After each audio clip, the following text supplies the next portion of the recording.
Arnel Ignacio po. Matagal-tagal na rin po tayo nagtatawanan, nagbibiroan, nag-aalas ka. Sabi nga, importante, happy. Pero alam nyo, hindi totoo yan.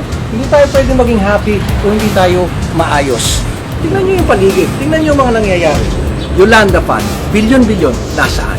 Sa 44, isa-isa pong pinatay, pinaslang ang ating mga kapatid na sundalo habang ang ating mga leaders ay nagpapalitan lamang ng text.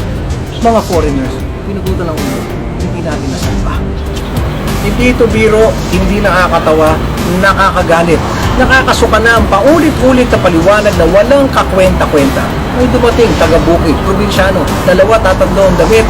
Subalit buo ang loob na isalba ang ating bayan. Hindi trapo.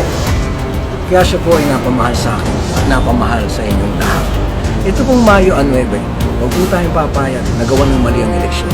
Bantayan po natin ang ating mga balota para sa ating mahal na Pangulo, Rodrigo Roa Duterte, at para sa nag-iisa nating bayang Pilipinas.